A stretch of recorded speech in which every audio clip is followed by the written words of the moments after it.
Le royaume du divin fiat chez les créatures. Le livre du ciel. Tome 27. Elle dit à tous. Je ne peux pas descendre de l'intérieur du divin fiat. Je ne veux pas non plus en perdre une seule goutte. Car je perdrai alors mes droits et si je ne veux pas faire cela. C'est plutôt à vous de venir, et la volonté de tous sera une. Ainsi nous vivrons tous une vie commune. Mais tant que vous resterez en bas, au niveau de la volonté humaine, comme le soleil, je vous donnerai les effets de la divine volonté. Cependant, sa vie sera toujours mienne. Je prierai en vous attendant dans la volonté de notre Créateur. L'âme qui vit dans ma volonté est le vrai soleil, en qui apparemment on ne voit rien d'autre que de la lumière et on ne sent rien d'autre que de la chaleur. Mais que de bien n'y a-t-il pas à l'intérieur en plus de la lumière et de la chaleur? Combien d'effets! La vie et les biens de la terre sont contenus dans la lumière et la chaleur. De la même manière, avec celle qui vit dans mon divin fiat, on ne voit en apparence qu'une créature, mais à l'intérieur se trouve une divine volonté, qui soutient tout le ciel et la terre, et qui ne veut pas laisser inactive celle qui possède un si grand bien. Astérisque, je m'inquiétais au sujet de la publication de la divine volonté. J'aurais voulu à tout prix empêcher que certaines choses me concernant, et beaucoup d'autres choses que mon bien-aimé Jésus m'avait dites, soient publiées. C'était comme un fer dans mon âme qui pénétrait jusqu'à la moelle de mes os. Et je me disais, mon bienheureux Jésus aurait pu commencer par parler de son adorable volonté, et ensuite de tout le reste. Il m'aurait ainsi épargné cette souffrance qui me transperce point. J'ai penché ainsi mon amertume lorsque mon toujours aimable Jésus, toute bonté, me serra dans ses bras et me dit, Astérisque ma fille, courage, ne perds pas la paix. La paix est mon parfum, mon air, l'effet que produit mon souffle. Ainsi dans l'âme où il n'y a pas de paix, je ne me sens pas dans mon palais royal. Je ne suis pas à l'aise. Ma divine volonté, qui est paix par nature, se sent comme le soleil lorsque les nuages s'approchent et empêchent la lumière de briller sur toute la terre. On peut dire que lorsque l'âme n'est pas en paix, quelles que soient les circonstances, c'est pour elle un jour de pluie. Le soleil de ma volonté n'est plus en mesure de lui communiquer sa vie, sa chaleur, sa lumière. Par conséquent, calme-toi, et ne forme pas des nuages dans ton âme. Il me nuisait, je ne peux pas dire. Je suis dans cette créature avec ma paix éternelle, mes joies, et avec la lumière de ma céleste patrie. Fille de mon divin vouloir, tu dois savoir que je suis l'ordre. Par conséquent toutes mes œuvres sont ordonnées. Vois comme la création est ordonnée. La raison de la création était l'homme. Pourtant je n'ai pas créé l'homme en premier. Je n'aurais pas été ordonné si je l'avais fait. Où mettre cet homme? Où le placèrent? Sans le soleil qui devait l'illuminer. Sans le pavillon des cieux qui devait lui servir de chambre. Sans les plantes qui le nourriraient, tout était désordre. Mon fiat a réordonné et créé toutes choses. Après avoir formé la plus merveilleuse demeure, il créa l'homme. L'ordre de ton Jésus n'apparaît-il pas en cela? Je devais donc pour toi aussi maintenir cet ordre. Bien que notre premier dessein était de te faire connaître notre divine volonté, afin qu'elle puisse régner en toi comme un roi dans son palais royal. Et qu'en te donnant ces divines leçons tu puisses être le héros qui la ferait connaître aux autres. Il était cependant nécessaire, comme dans la création, de préparer le ciel de ton âme, de le consteller des étoiles de toutes les splendides vertus que je t'ai manifestées. Je devais descendre jusqu'au niveau inférieur de ta volonté humaine, afin de la vider, de la purifier, de l'embellir, de tout réordonner en elle. On pourrait dire que ce furent toutes des créations nouvelles que j'accomplissais en toi. Je devais faire disparaître l'ancienne terre désordonnée de ta volonté humaine pour rappeler dans les profondeurs de ton intérieur l'ordre du divin fiat. Celui-ci faisant disparaître l'ancienne terre de ton être tout entier, ferait surgir à nouveau des cieux, des soleils, des mers, de vérité surprenante par sa force créatrice. Et tu sais comment tout cela est arrivé à terme par la croix. En te séparant de tout, te faisant vivre sur la terre comme si ce n'était pas pour toi la terre, mais le ciel. En te gardant toujours absorbé, soit en moi ou dans le soleil de mon divin fiat. Par conséquent, tout ce que j'ai fait en toi n'était rien d'autre que l'ordre nécessaire pour te faire le grand dos de ma divine volonté, telle qu'elle fut donnée au premier homme au commencement de sa création. Et c'est pourquoi il y eut de si nombreuses préparations, car elle devait servir l'homme qui allait recevoir le grand dos de notre volonté en héritage bien-aimé, symbole des grandes préparations faites en ton âme. Par conséquent, adore mes dispositions et remercie-moi en m'étant fidèle. Ma rédemption est un autre exemple qui montre la nécessité d'accomplir des œuvres secondaires pour pouvoir réussir à former les œuvres premières dont on s'est fixé la finalité. Ma descente sur terre pour prendre chair humaine était précisément cela.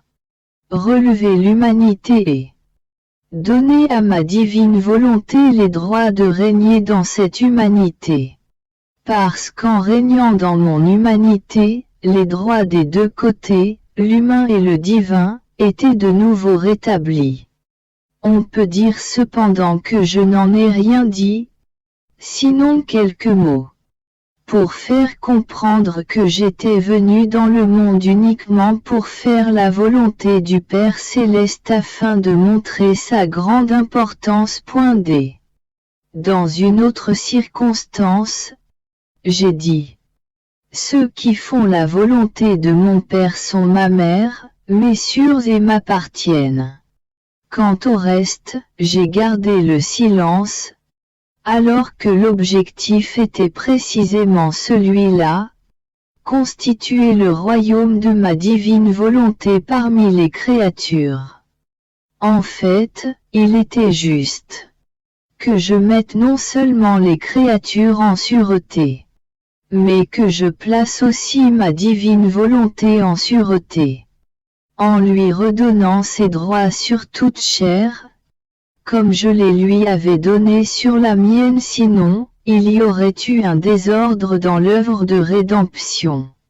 Comment pouvais-je mettre en sûreté les créatures, et laisser nos droits divins, ceux de notre fiat, sans aller à la dérive et tomber en ruine?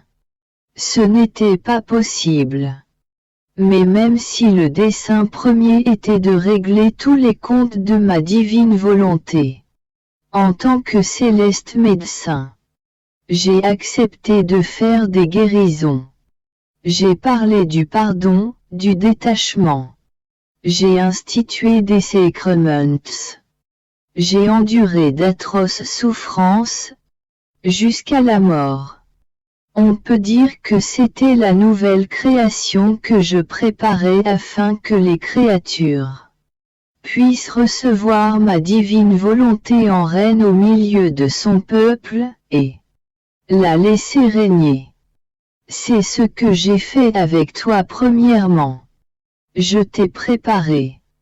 Je t'ai parlé des croix, des vertus, de l'amour, pour te disposer à écouter les leçons de mon fiat afin que, le connaissant, tu l'aimerais.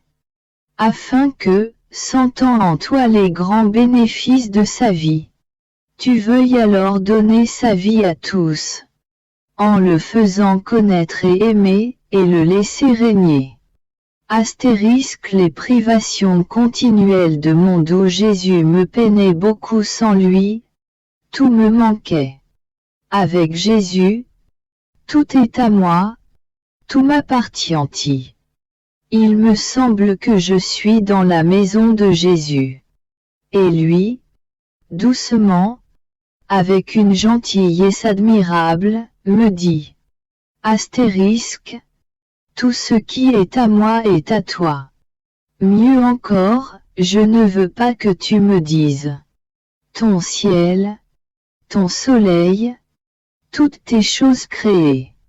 Tu dois plutôt me dire notre ciel, notre soleil, notre création. En fait, dans ma divine volonté, tu créais avec moi. Et poursuivant ta vie en elle, tu t'offrais avec moi en la préservant. Par conséquent, ma fille, tout est à toi. Tout est à nous. Si tu ne considères pas que ce qui est à moi t'appartient pleinement, tu te tiens à distance. Tu montres que tu n'es pas une avec la famille céleste, que tu ne vis pas dans la maison de ton divin Père, et tu briserais le lien familial avec ton Jésus. Ainsi, sans lui, je me sens rejeté de sa famille, hors de sa maison, et oh, quel terrible et douloureux changement je ressens dans ma pauvre âme. Je me sens privé de celui qui, seul, peut me donner la vie. J'éprouve le véritable abandon et ce que signifie être sans Jésus. Oh, comme cet exil me pèse, et je ressens très vivement ce besoin extrême de ma céleste patrie. De nombreuses pensées oppressantes inondaient mon esprit, blessant ma pauvre petite âme et la menant pour ainsi dire à la dernière agonie. Alors ma chère vie, mon doux Jésus, s'éleva comme un soleil. Les pensées oppressantes s'enfuirent. D'un ton très doux, il me dit, ma fille, courage. Ne te laisse pas abattre. Ne sais-tu pas que tu dois parcourir ton chemin dans ma divine volonté? Et ce chemin est long. Ces oppressions, ces pensées qui t'inondent, sont des arrêts que tu fais. Bien que tu ne quittes pas la route, le voyage que tu devrais faire est quelque peu arrêté. Ton Jésus ne veut pas de cette marche arrière. Il veut que tu marches toujours, sans jamais t'arrêter. En fait, tu dois savoir que chaque pas que tu fais dans ma divine volonté est une vie que tu prends. Aussi, un pas de moins, c'est une vie qui n'est pas formée. Et tu prives notre être suprême de la gloire, de l'amour, du bonheur et de la satisfaction qu'une autre vie comme la nôtre peut nous donner. Si tu savais ce que signifie nous donner la gloire, l'amour, le bonheur de notre vie même, avec la puissance de notre propre volonté. Lorsque l'heureuse créature possède le grand bien de vivre en elle, nous nous sentons ravis. Sa force de ravissement est si grande que nous bilocalisons notre être divin pour l'enfermer dans le pas, dans l'acte, dans le petit amour de la créature, pour avoir la très haute satisfaction de recevoir, par elle, notre vie, notre gloire et tous nos biens. Par conséquent, lorsque tu marches toujours dans notre volonté, nous ressentons le doux enchantement du ravissement que tu nous donnes. Tandis que si tu ne marches pas, nous ne sentons pas ce doux enchantement de ton ravissement, le doux son de tes pas. Et nous disons, la petite fille de notre divine volonté ne marche pas et nous ne ressentons pas en nous le doux enchantement de ses actes. Et je te réprimande rapidement en te disant, fille, marche, ne t'arrête pas. Notre fiat est un mouvement continuel, et toi, tu dois le suivre. Tu dois donc connaître la grande différence entre celle qui vit dans notre divine volonté et celle qui, résignée et suivant les circonstances, fait notre divine volonté. Pour la première, ce sont des vies divines qu'elle nous offre par ses actes et l'autre, en agissant, acquiert les effets de notre volonté. Nous ne sentons pas en nous-mêmes notre force ravissante qui nous enchante dans ses actes, mais uniquement les effets. Non pas la totalité de notre amour, mais une particule. Non pas la source de notre bonheur, mais seulement une ombre. Et entre la vie et les effets, il existe une grande différence. Je commençais à ma façon habituelle ma ronde dans la divine volonté. Je voulais réordonner en Dieu toutes les intelligences créées, du premier au dernier homme qui viendra sur terre. Je disais, je place mon je t'aime sur chaque pensée de la créature afin qu'en chaque pensée je puisse demander le règne du divin fiat sur chaque intelligence. En pensant cela, je me disais, comment puis-je arriver à orner chaque pensée de la créature de mon je t'aime? Mon doux Jésus se manifestait en moi et il me dit, ma fille, avec ma volonté, tu peux faire et atteindre n'importe quoi. Tu dois savoir qu'avant le péché, dans chaque regard, pensée, pas, parole et battement de cœur, l'homme donnait son acte à Dieu, et Dieu donnait son acte continuel à l'homme. Sa condition était ainsi de toujours donner à son Créateur et de toujours recevoir de lui. Il y avait entre le Créateur et la créature une harmonie telle que, des deux côtés, on ne pouvait être sans donner et sans recevoir. Ne serait-ce qu'une pensée, un regard. Par conséquent, chaque pensée de l'homme cherchait Dieu. Et Dieu accourait pour remplir sa pensée de grâce et de sainteté, de lumière et de vie, de divine volonté. On peut dire que le plus petit acte de l'homme aimait et reconnaissait celui qui lui avait donné la vie. Dieu l'aimait en retour en lui donnant son amour et en faisant grandir sa divine volonté en chaque acte de l'homme, petit ou grand.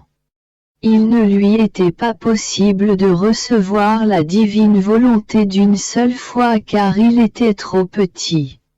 Dieu la lui donnait par petites gorgées. Dans chaque acte qu'il accomplissait pour l'amour de lui. Ayant ses délices à lui donner toujours afin de former en l'homme sa divine volonté. Par conséquent, chaque pensée et chaque acte se déversait en Dieu, et Dieu se déversait en lui. Tel était l'ordre véritable de la création. Trouver son Créateur dans l'homme, en chacun de ses actes, afin que son Créateur puisse lui donner sa lumière et ce qu'il avait établi pour lui donner. Notre divine volonté, présente en nous et en lui, se faisait porteuse du tout, et, formant en l'homme le plein jour, elle mettait en commun les biens des deux. Combien était heureuse la condition de l'homme lorsque la divine volonté régnait en lui. On peut dire qu'il grandissait sur nos genoux paternels, attachés à notre sein, d'où il tirait croissance et formation. C'est pourquoi je veux que, dans mon divin vouloir, chaque pensée de la créature est ton « Je t'aime », pour ramener l'ordre entre le Créateur et la créature.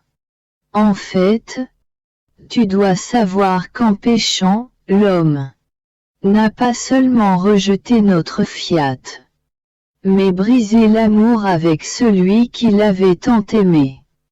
Il s'est placé à distance de son Créateur. Un amour distant ne peut pas former la vie parce que l'amour vrai ressent le besoin d'être nourri par l'amour du bien-aimé et de rester si près, qu'il soit impossible d'en être séparé. Ainsi, la vie de l'amour créé par nous en créant l'homme est restée sans nourriture et presque mourante. Plus encore, puisque les actes accomplis sans notre divine volonté étaient autant de nuits qu'il formait dans son âme. S'il pensait, c'est une nuit qu'il formait.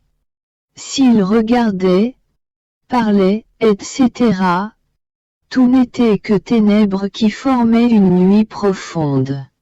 Sans mon fiat, il ne peut y avoir ni jour ni soleil. Tout au plus, une très petite flamme qui peut à peine guider ses pas. Oh! S'il savait ce que signifie vivre sans ma divine volonté, même s'il n'était pas mauvais et faisait quelque bien. La volonté humaine est toujours une nuit pour l'âme, qui l'oppresse, la remplit d'amertume et lui fait sentir de poids de la vie. Par conséquent, sois attentive et ne laisse rien échapper qui n'entre dans mon divin fiat. Ce qui te fera voir la pleine lumière du jour et ramènera l'ordre de la création. Cela rétablira l'harmonie qui mettra en œuvre le do continuel de tes actes et la réception continuelle de ton Créateur. Embrassant la famille humaine tout entière, tu pourras demander que revienne l'ordre dans lequel elles ont été créées, afin que cesse la nuit de la volonté humaine et que puisse se lever le plein jour de ma divine volonté. Mon petit esprit errait dans le fiat suprême. Je pensais, quelle peut être la différence entre celle qui a fondé sa sainteté dans les vertus, et celle qui l'a fondée uniquement dans la divine volonté. Mon doux Jésus, se manifestant en moi, me dit en soupirant. Ma fille, si tu savais combien la différence est grande. Écoute et tu le sais toi-même. La terre fleurie est magnifique, la variété des plantes, des fleurs, des fruits, des arbres, la diversité des couleurs, des saveurs, tout est merveilleux. Mais pourrais-tu trouver une seule plante, une seule fleur, pas même la plus précieuse, qui ne soit pas entourée de terre? Puisque la terre garde ses racines sur son giron, attachées à son sein pour les nourrir. On peut dire qu'il est impossible pour l'homme d'avoir une plante qu'il ne confie pas à sa mère la terre. Telle est la sainteté fondée dans les vertus. La terre humaine doit y mettre quelque chose du sien. Combien de satisfactions humaines! Dans les œuvres les plus saintes. Dans les vertus qu'il pratique. La terre de l'estime, de la gloire humaine. S'y trouve toujours et forme son petit réceptacle. De sorte que les vertus semblent autant de magnifiques fleurs odorantes aux vives couleurs qui éveillent l'admiration, mais autour d'elles, et en dessous d'elles, se trouve toujours un petit quelque chose de terre humaine. Ainsi la sainteté fondée sur les vertus peut être appelée une floraison terrestre, selon les vertus qu'ils pratiquent. Certains forment la fleur. Ceux-là la plante. D'autres l'arbre. Il faut de l'eau pour les arroser, du soleil pour les féconder et leur communiquer les différents effets nécessaires pour chacune d'elles, c'est-à-dire ma grâce. Sans cela, elles risqueraient de mourir dès leur naissance. Par contre, la sainteté fondée sur ma divine volonté est un soleil. Elle est élevée. La terre n'a rien à voir avec elle et l'eau n'a pas besoin de nourrir sa lumière. Elle tire sa nourriture directement de Dieu. Dans son continuel mouvement de lumière, elle produit et nourrit toutes les vertus d'une manière divine. Les satisfactions humaines, même saintes, la vaine gloire, l'amour-propre, ont disparu et n'ont même plus de raison d'exister. Car elles ressentent de façon claire la divine volonté qui fait tout en elles. Elles en ont de la gratitude à cause de ce divin soleil, qui s'abaisse, demeure en elles et les nourrissant de sa lumière, leur fait subir sa transformation pour ne former qu'une seule lumière avec ce divin fiat. De plus, sa lumière a la vertu d'éclipser doucement la volonté humaine. Car il n'est pas permis même à un seul atome de la terre d'entrer dans mon divin vouloir. Ce sont deux natures opposées. Lumière et terre, ténèbres et lumière. On peut dire qu'elles se fuient mutuellement. La lumière ne peut tolérer ne serait-ce qu'un atome de la terre. Par conséquent elle éclipse la terre et se place en sentinelle pour en défendre l'entrée afin que tout dans la créature puisse devenir divine volonté. Le soleil donne toute chose à la terre, mais sans rien recevoir, et il est la cause première de ces magnifiques floraisons de la même manière. Celles qui trouvent leur vie et leur sainteté dans ma volonté sont avec elles les nourricières de la sainteté fondée dans les vertus. Après quoi je faisais ma ronde dans le divin fiat, pour trouver tous les actes des créatures, passés, présents et futurs, pour demander, au nom de toutes, le règne de la divine volonté.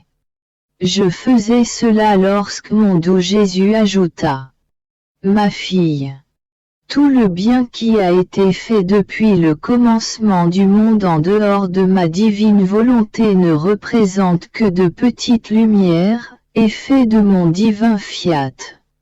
En fait, bien que les créatures n'aient pas agi dans mon fiat, lorsqu'elles se disposaient à faire le bien, il fixait sur elles ses rayons et, à ces réflexions, de petites flammes se formaient dans leur âme.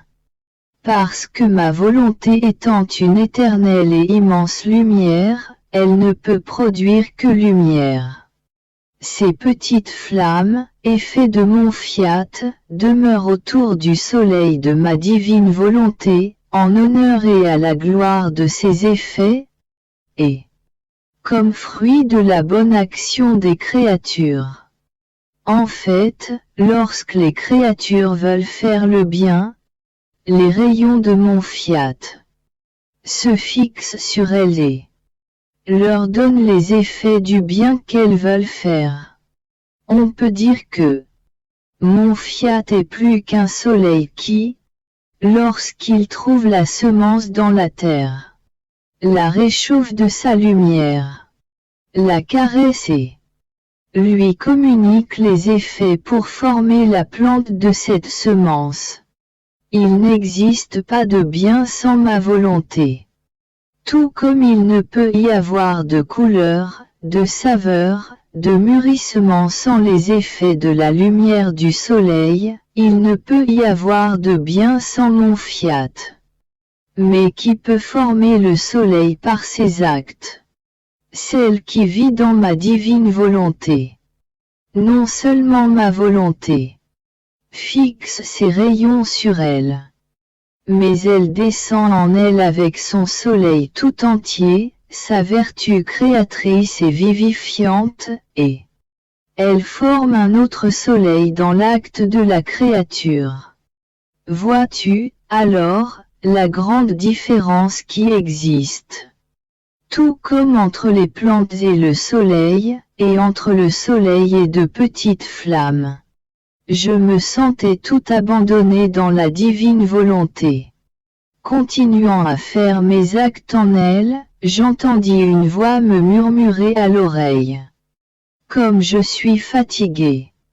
J'étais ému par cette voix et je voulais savoir qui pouvait être aussi fatigué. Mon doux Jésus, se faisant entendre en moi, me dit: Ma fille, c'est moi qui ressens le poids d'une si longue attente. Cela produit en moi une telle fatigue que je ressens le poids de vouloir faire le bien, sans en être capable à cause du manque de disposition de ceux qui doivent le recevoir. Oh! Comme il est dur de vouloir faire le bien, de l'avoir préparé et d'être prêt à le donner, mais de ne trouver personne qui voudrait le recevoir. Mais tu dois savoir que lorsque mon fiat se place dans l'acte d'agir, il a la même puissance, sagesse, immensité et multiplicité d'effets que produit un seul de ses actes. S'il décide de sortir dans son divin champ d'action, son acte possède l'équilibre entre l'un et l'autre, et contient même valeur, poids et mesure. Ma divine volonté est sortie dans son champ d'action dans la création, a fait montre d'une grande magnificence d'œuvre, à tel point que l'homme lui-même est incapable de les dénombrer et de comprendre la juste valeur de chaque œuvre.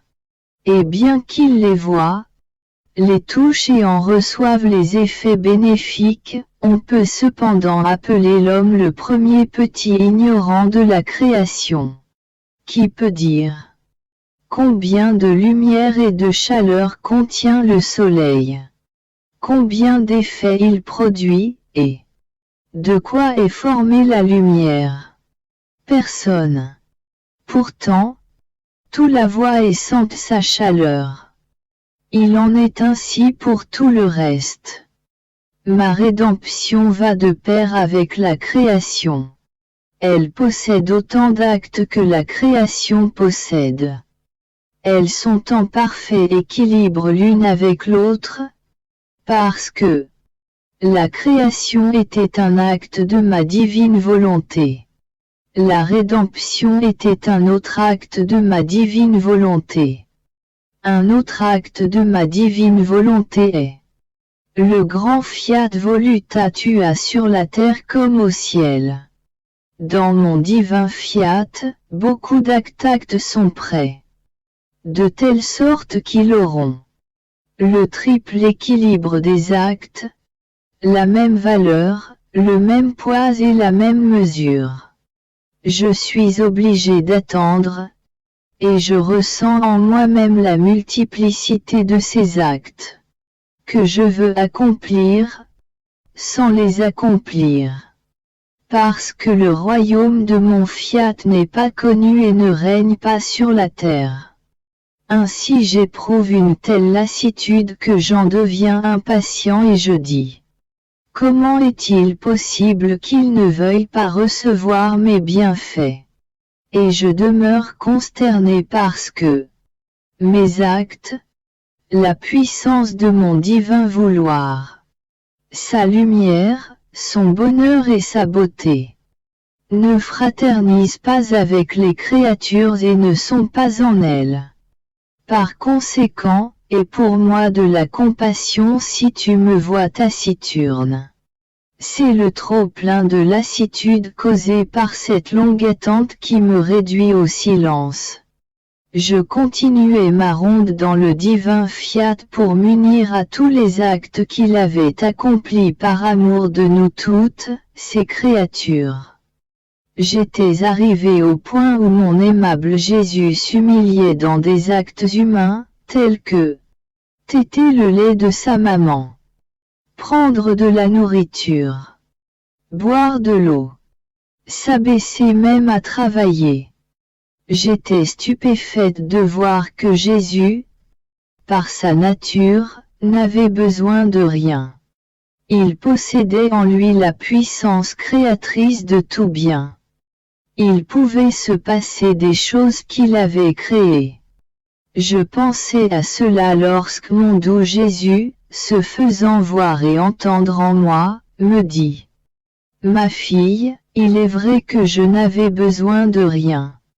Mais mon amour, descendu du haut des cieux vers le bas de la terre, ne pouvait pas demeurer tranquille ou immobile. Je sentais le besoin irrésistible de laisser sortir mon amour et d'aimer dans les actes mêmes que devait faire la créature. Je les faisais pour laisser courir vers elle mon amour et pouvoir lui dire: vois combien je t'ai aimé. Je voulais descendre dans tes actes les plus petits, dans tes nécessités, dans ton travail, en toutes choses, pour te dire que je t'aime, te donner mon amour et recevoir ton amour. Mais veux-tu connaître la raison principale pour laquelle je me suis abaissé au point d'accomplir autant d'actes humbles et humains? Je ne devais pas les faire. Mais je les ai faits afin d'accomplir, en chaque acte, la divine volonté. Toutes les choses se présentaient devant moi, pour ce qu'elles étaient en elles-mêmes. Là d'où elles venaient, scellées par le divin fiat. Je les prenais parce que le divin fiat le voulait.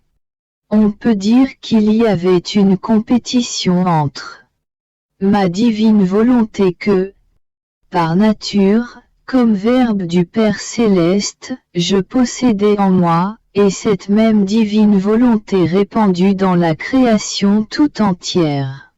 Ainsi, en toutes choses, je ne savais et ne voyais rien d'autre que ma divine volonté. La nourriture, l'eau, le travail. Tout disparaissait, et c'était toujours pour moi ma divine volonté qui était présente. Et lorsque ma divine volonté me faisait descendre dans les actes humains des créatures, j'appelais tous les actes humains de chacune d'elles, afin qu'elles puissent recevoir le grand don de voir ma divine volonté descendre comme acte premier et vie de leurs actes. Oh! Si les créatures voyaient les choses créées pour ce qu'elles sont en elles-mêmes, leur origine, qui est celui qui les nourrit et les préserve, et qui est le porteur de tant de choses qui servent la vie humaine, oh, combien elles aimeraient ma divine volonté et prendraient la substance des choses créées. Mais les créatures regardent l'extériorité des choses et elles y attachent par conséquent leur cœur, se nourrissent de leur écorce, perdant ainsi la substance présente en chaque chose créée, laquelle est sortie de nous afin de permettre aux créatures d'accomplir de nombreux actes de notre divine volonté. À mon grand chagrin, je suis obligé de voir que les créatures ne prennent pas la nourriture et l'eau, ne font pas leur travail pour recevoir et accomplir mon divin vouloir, mais par nécessité et pour satisfaire la volonté humaine. Et mon divin fiat est sorti de leurs actes, alors que nous avons créé tant de choses pour placer notre divine volonté comme dans une banque parmi les créatures. En ne l'utilisant pas, elles la maintiennent comme en un acte continuel de faillite. Tout le bien qu'elles devraient prendre si en toutes choses elles accomplissaient et prenaient ma divine volonté reste perdu pour elles. Nous restons avec la tristesse de ne pas voir notre divine volonté régner en reine dans tous les actes humains des créatures. Après quoi je continuai mon abandon dans le divin fiat. Je ressentais le grand besoin de rester dans sa mer de lumière sans jamais en sortir. Je le ressentais comme un battement de cœur, une respiration. Un air qui m'insufflait la vie et me maintenait dans l'ordre, l'harmonie, la dissolution de mon petit atome dans sa mer divine. Mais alors que mon petit esprit était envahi par des pensées de la divine volonté, mon doux Jésus ajouta: Ma fille, il n'y a d'ordre, de repos et de vie véritable que dans ma divine volonté. En fait, la vie de chaque créature, son premier acte de vie, est formé dans le sein de son Créateur.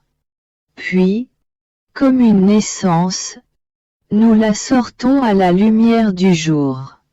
Nous avons en nous la vertu génératrice, la créature est notre enfant. Ainsi elle porte en elle la semence qui génère. Avec cette semence la créature forme beaucoup d'autres naissances. En continuant à manifester sa vie, elle forme la naissance de ses saintes pensées, de ses chastes paroles, et le merveilleux enchantement de ses œuvres, le doux bruit de ses pas, des rayons éclatants de ses battements de cœur. Toutes ces naissances qui sont formées par les créatures font leur chemin et montent vers leur Créateur, pour le reconnaître comme leur Père, pour l'aimer, pour l'entourer du cortège de sa longue descendance, comme notre gloire est celle de notre vertu génératrice. Mais pour que notre vertu génératrice soit féconde, il faut que notre divine volonté domine dans la naissance, la créature, qui sort de nous. Autrement il y a le danger que cette créature soit transformée en brute et perd la vertu génératrice du bien. Si elle génère, c'est pour générer des passions, des faiblesses et du vice. Il leur manque la vertu de pouvoir monter vers nous. En plus, ces naissances sont condamnées comme ne nous appartenant pas. Je pensais à l'incarnation de mon doux Jésus dans le sein maternel de la céleste souveraine. Mon doux Jésus, se manifestant à l'extérieur de moi, me serra dans ses bras avec une inexprimable tendresse. Il me dit: Astérisque ma fille. Astérisque la création fut une ardeur d'amour si intense et si grande, qu'en débordant de notre être divin, elle investit l'univers tout entier et se répandit partout.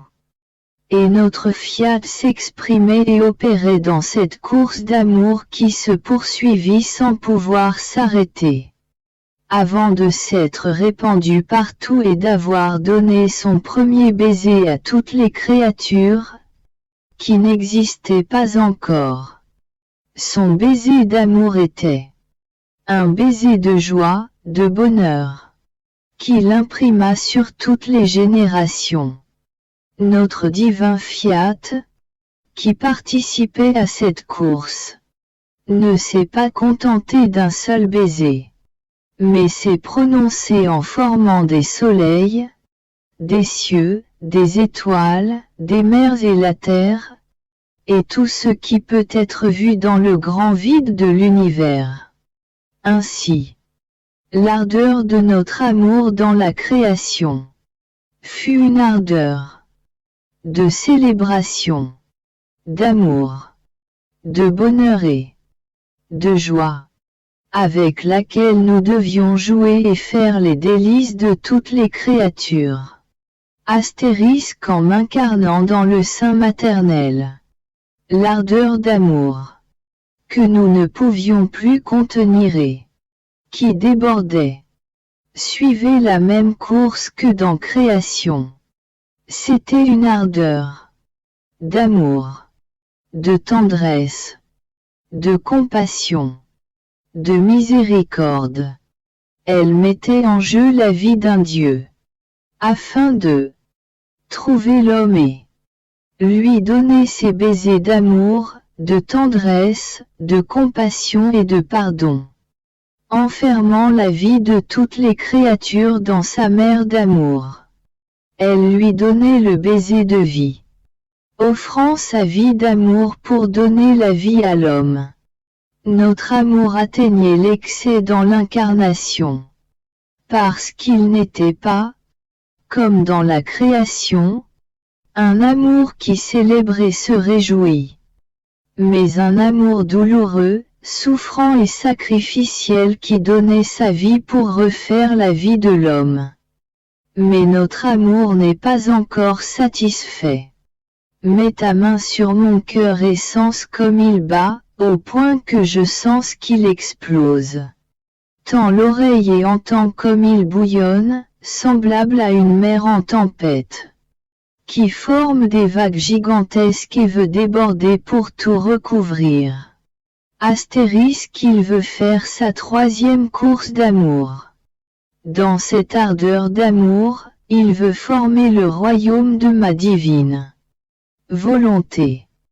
Cette ardeur d'amour s'unira à celle de la création et à celle de l'incarnation, pour n'en former qu'une seule. Elle sera l'ardeur de l'amour triomphant. Elle donnera son baiser d'amour triomphant, d'amour conquérant, d'amour qui triomphe de tout, pour donner son baiser de paix éternelle, son baiser de lumière qui mettra en fuite la nuit de la volonté humaine, en faisant se lever le plein jour de ma divine volonté, porteuse de tout bien. Comment j'attends ce jour! Notre amour bouillonne tellement en moi que je ressens la nécessité de le laisser déborder. Si tu savais quel soulagement je ressens lorsque, le laissant déborder avec toi, je te parle de mon divin vouloir, l'ardeur de mon amour, qui me fait délirer de fièvre, se calme. Et me sentant apaisé, je me mets à l'œuvre pour que tout en ton âme puisse être ma volonté. Par conséquent, sois attentive et laisse-moi faire. Après quoi mon pauvre esprit errait dans l'amour de mon doux Jésus. Je vis devant moi une grande roue de lumière qui brûlait plus qu'un feu, avec autant de rayons que de créatures venues et à venir à la lumière du jour. Ces rayons investissaient chaque créature. Avec une force ravissante, ils les capturaient dans le centre de la grande roue de lumière. Là il y était Jésus qui les attendait au sein de son amour pour les dévorer. Non pas pour les faire mourir, mais pour les enclore dans sa petite humanité afin de les faire renaître et grandir, de les nourrir de ses flammes dévorantes et leur donner une vie nouvelle, une vie toute d'amour. Mon petit Jésus, qui venait de naître, enfermait en lui la grande naissance de toutes les générations. Mieux qu'une tendre mère qui porte en elle une vie naissante pour les amener à la lumière, formée par son amour. Mais avec des souffrances inouïes, même avec sa mort. Puis mon tendre Jésus, si petit, centre de cet abîme de flammes, me dit, regarde-moi et écoute-moi. Ma fille, au centre de cet abîme de flammes. Je ne respire que des flammes. Je ne sens dans mon souffle que les flammes de mon amour dévorant que m'apporte le souffle de toutes les créatures. Dans mon petit cœur palpitent des flammes qui s'étendent et capturent les pulsations de toutes les créatures pour les placer dans mon cœur, et je sens toutes ces palpitations dans mon petit cœur. Tout est flamme jaillissant de mes petites mains, de mes petits pieds immobiles. Ah! Que mon amour est exigeant. Afin de m'enfermer complètement et de me faire donner la vie à toutes les créatures. Il me place au milieu d'un feu dévorant. Oh! Combien je ressens les péchés, les misères et les souffrances de toutes les créatures. Je suis encore petit, mais rien ne m'est épargné. Je peux dire, tous les maux tombent en moi et autour de moi. Et au milieu de ces flammes dévorantes, chargées de tant de souffrances, je les regarde toutes. En pleurant, je m'exclame. Mon amour m'a à nouveau fait don de toutes les créatures. Il me les a données dans la création, et elles m'ont échappé. Il me les donne à nouveau en me concevant dans le sein de ma maman. Mais suis-je certain qu'elles ne m'échapperont pas? Seront-elles à moi pour toujours? Oh! Comme je serais heureux si aucune ne voulait m'échapper. Leur souffrance serait pour moi un repos si tous mes chers enfants, chère naissance sortie de moi, conçue dans ma petite humanité, étaient sauvés. Et, pleurant et sanglotant, je regardais chacun d'eux en face pour les émouvoir par mes larmes. Je répétais. Mes chers enfants, ne me quittez pas, ne partez plus. Je suis votre Père. Ne m'abandonnez pas. Oh, je vous en prie. Reconnaissez-moi. Ayez pitié au moins du feu qui me dévore, de mes ardentes larmes. Et tout cela à cause de vous. Car je vous aime trop. Je vous aime comme Dieu. Je vous aime en Père très passionné, je vous aime comme ma vie. Mais sais-tu, petite fille de mon divin vouloir, ce qu'était la plus grande préoccupation de mon amour? C'était de dévorer, dans les créatures, leur volonté humaine. Car elle est à l'origine de tous les maux. En dépit de toutes les flammes dévorantes de mon amour, elle formait des nuages pour ne pas se laisser brûler. Oh! Ce qui me torturait le plus était la volonté humaine qui non seulement formait des nuages, mais les scènes les plus douloureuses dans mon humanité elle-même. Par conséquent, prie pour que ma divine volonté soit connue et règne dans la créature. Alors tu pourras m'appeler bienheureux Jésus. Sinon, mes larmes ne cesseront pas. J'aurai toujours une raison de pleurer sur le sort de cette pauvre humanité gisant dans le cauchemar de sa misérable volonté. Mon abandon dans le divin fiat continue. Mon tendre Jésus. Se faisant voir en tout petit enfant, dans mon cœur ou dans le sein de la céleste maman, mais si petit et d'une beauté ravissante, tout amour, le visage inondé de larmes. et il pleure parce qu'il veut être aimé. Il me dit en soupirant. Ah! Ah! Pourquoi ne suis-je pas aimé?